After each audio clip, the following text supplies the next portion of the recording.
प्रिय विद्यार्थियों, बाल महाभारत कथा के अंतर्गत आज हम वीर अभिमन्यु के बारे में पढ़ेंगे। बिल्कुल सही समझ रहे हैं। हमने पिछली कक्षा में अभिमन्यु के बारे में बात भी की थी। बिल्कुल सही समझ रहे हैं आप। सुभद्रा और अर्जुन के वीर पुत्र अभिमन्यु। देखिए 13वें दिन जो त्रिगर्त है उनसे उन्होंने अर्जुन को युद्ध के लिए ललकारा। अर्जुन ने उनकी चुनौती को स्वीकार किया और वो नियत स्थान पर पहुंचने पर अर्जुन और जो त्रिगर्त है उनके बीच घोर संग्राम छिड़ गया।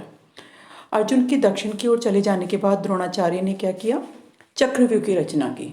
द्रोणाचार्य आप सभी को पता है, जो पांडवों के और कौरवों के गुरु थे। और रचना करने के बाद युधिष्ठिर पर धावा बोल दिया।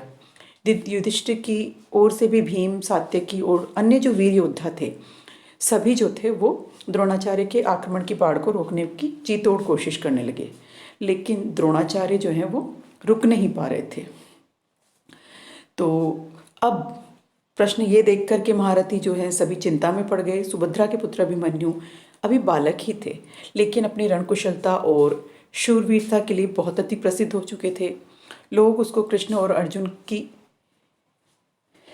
अर्जुन से उनकी समता करते थे। युधिष्ठिर ने इस वीर बालक को बुलाकर पूछा, कहा एक तरह से, बेटा द्रोणाचार्य के रचित चक्रव्यूह को तोड़ना हमारे और किसी वीर से हो नहीं सकता। अकेले तुम ही हो जिसे द्रोण के बनाए इस व्यूह को तोड़ना संभव है। तुम द्रोण की सेना पर आक्रमण करने को तैयार हो?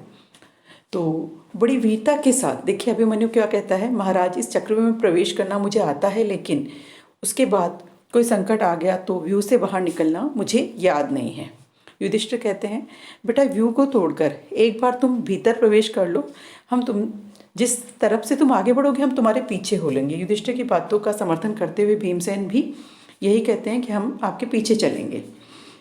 अब देखिए कितना पराक्रमी योद्धा है। आप फोटो भी देख रहे हैं इनकी। और ये देखिए, ये सुनकर अभिमन्यु को अपने मामा श्री कृष्ण और पिता अर्जुन की वीरता का स्मरण हो आया और बड़े ही उत्साह के साथ वे बोले, मैं वीरता और पराक्रम में अपने मामा श्री कृष्ण पिता को अवश्य प्रसन्न करूंगा।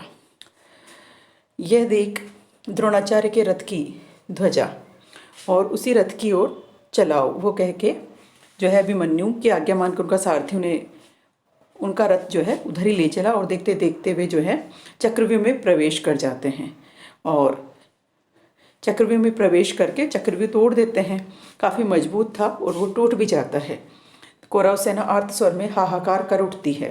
अभिमन्यु का इसी क्षण वध करो, दुर्योधन चिल्लाकर कहते हैं। और द्रोण, अश्वत्थामा महारथियों ने चारों तरफ से सारे महारथी अभिमन्यु को घेर लेते हैं। द्रोण ने कर्ण के पास आकर कहा, इसका कवच भेदा नहीं जा सकता, ठीक से निशाना साधकर इसके रथ के घोड़ों के रास काट डालो और पीछे की ओर से इस पर अस्त्र चलाओ।